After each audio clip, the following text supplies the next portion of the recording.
Hey ya! So this is another day, another blessed day with another bride.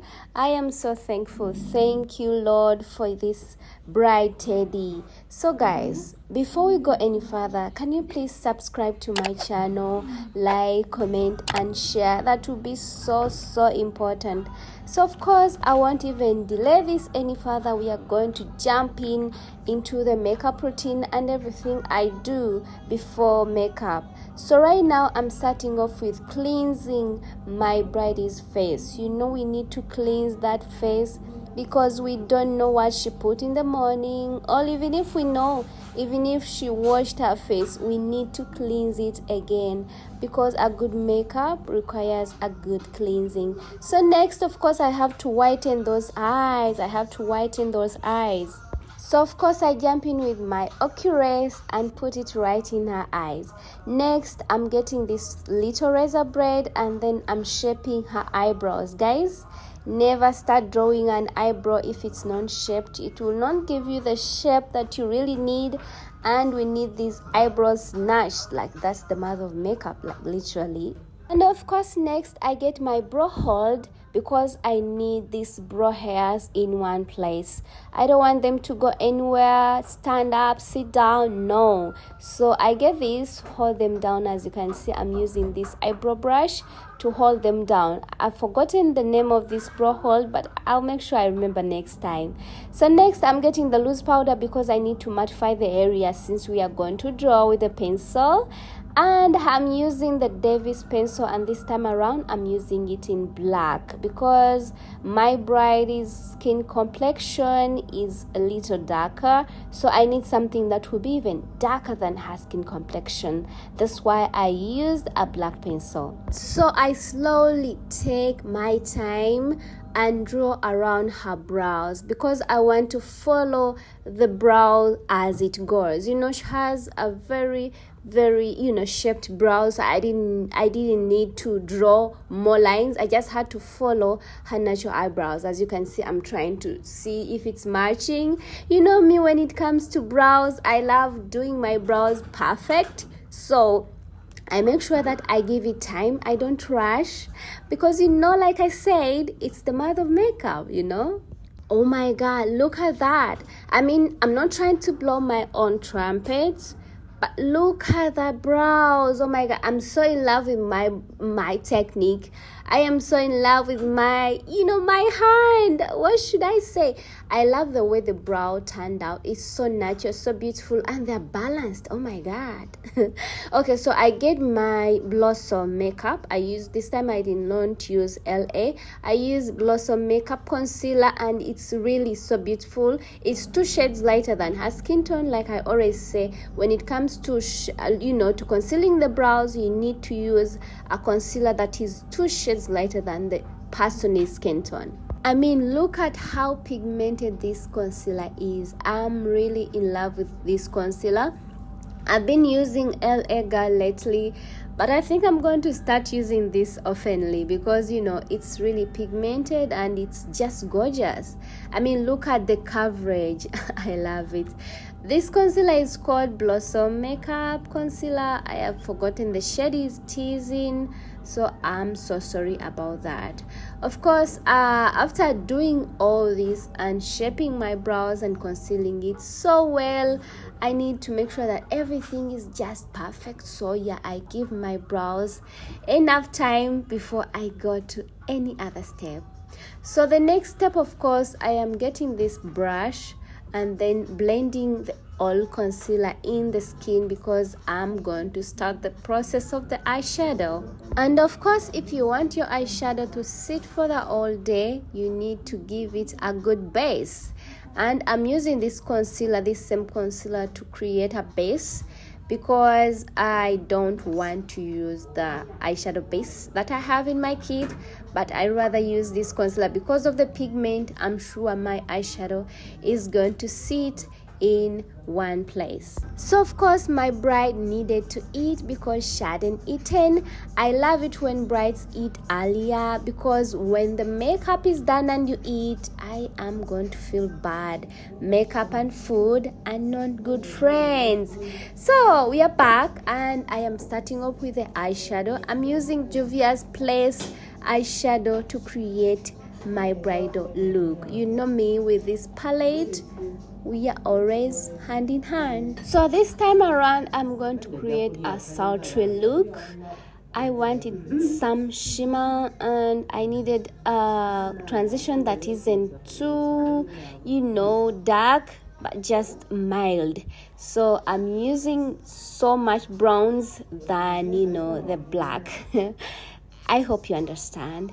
Anyway, I am using these brushes that I bought recently and they're really so nice. They blend the eyeshadow and everything, and you see good work on the eye, especially if someone has space on the eye like my bride. So I'm applying this champagne yellow shimmer. Like I said, I'm creating a sultry look, so I'm applying this champagne yellow shimmer. This is what I mean. That's why I limited the light so that you guys can see what I'm talking about. So next I'm getting this Gabrini eyeliner. I'm not going to draw a winged eyeliner because, like you see, my bride is a bit not young, so we need not to make something so dramatic. Besides, she already told me, I want to look good, but please bear my age. I need something that won't shame me, And I'm like, worry not, they will not even get a chance. Okay, so after this, we jump into skincare. I'm using this bomb moisturizer because we need to moisturize the skin, guys.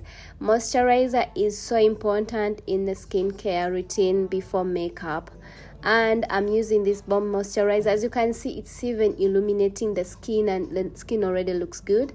Next, I'm using this primer, oil free. I always use this because it helps the makeup to stay on for long, and that is the deal. And of course, not forgetting our sweat. I asked my bride where she sweats the most, and you see she's showing me the area she sweats the most, and I went ahead and blocked that sweat. We need to block that sweat so that our makeup can stay for the day, since we were leaving her alone. So I'm using the Anastasia Beverly Hills foundation. I love this foundation, guys. This foundation is so beautiful. Look at that skin, look at the texture. It's just so perfect. It's so glowy, it's so beautiful. It's like skin. I just don't know how I laid hands on such a good foundation, mashallah.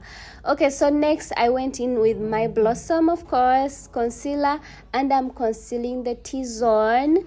I did not use so much product because this concealer is pigmented. Whatever I just applied on will just be enough. So next is the blush time. I love blush. Blush makes my day blusher.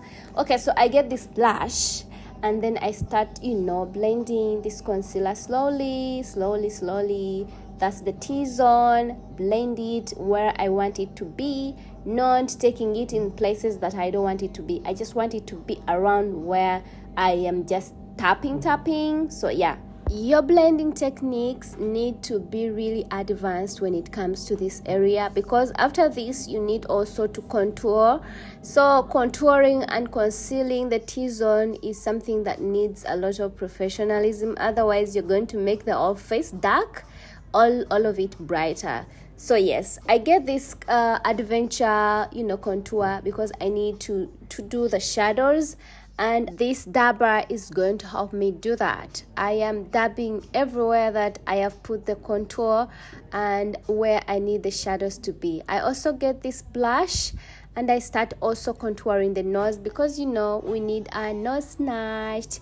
I get my Sacha loose powder and I get my angled powder puff. Sorry, my bad. So I get my angled powder puff and I start blending in the loose powder because we need that area not to crease. So we get our loose powder and apply. So I also get this Isando's contour powder to emphasize the areas that I applied contour earlier. So I get this brush and then I start applying powder in the areas that I want to emphasize more light on.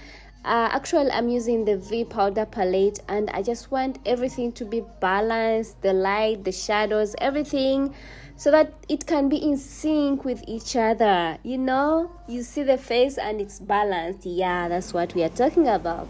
So under the eye, I need this eye to be a little smoked. So I'm getting this little brush and then I'm smoking out that eye slowly because I need it to look, when you open your eyes, you'll be like, yeah. So here we are setting the face. Of course, before we go any further, we need to set this face. Every step, it's very important to set. So I'm asking my bride which eyelashes she would love, and she told me that she wanted something that is simple, not too much but beautiful, and then she chose her own lash. I always give you the liberty to do that. So here I'm using a Brini mascara, to comb those natural eyelashes, and then I get my lashes. When it comes to eyelashes, I'm really so good at it. Whether you cry or do what or fear the lashes, I always apply them effortlessly, and you see yourself. That's how effortless I apply the lashes, even to those people that are afraid of them. So I get, and then I make sure that everything is just like the natural and the falsies all together. That's why I'm trying, to pin them down together or that, So I get my little sponge and I start, blending again, making sure everything is back to its normal form. And then I get my setting spray again because like I said, since we want our look to stay for the whole day, we need to set every step. So here I used kind of a dark lip liner because like I said, her skin complexion is a bit darker, so that's why I used a darker lip liner. And I also went in with the brown because we need to neutralize that again. So I'm doing a pink nude lip because she's a bride, and when it comes to brides, yes, this is the thing. Don't ask me why, this is it. So I added in more brown because I felt like it wasn't coming out as I wanted it. So I added it more brown, and then I blended and I started seeing the results that I wanted, as you can see. So of course we need to sweeten the pot by applying the gloss. The gloss makes the lips so beautiful, so glossy, so yummy, so kissable. Should I go on? No. So yes, I applied this gloss and everything just came together. Oh my goodness, I loved this lip, how it turned out, especially on hard color. Oh goodness. Oh my god. So here I went in with this loose glow because we need this bride to be glowing from afar. A bride has to glow, so I'm using this loose glow to just apply the areas that I want. So this is Teddy before and this is Teddy after. Oh my god, look at my bride. Look at how gorgeous she turned out. Her smile says it all. The skin color is just oh my god, untampered. You can think even there's nothing that I applied, like there's no foundation. Guys, you should support me. You should 2025 brides, everyone, please support me, and please don't forget to subscribe to my channel, like, comment and share. This means a lot, guys. Thank you for watching my content. Thank you for sharing. Those who comment, I appreciate you a lot. And before you check out, please make sure you subscribe to my channel. Yes, make sure you like, comment and share. Bye bye.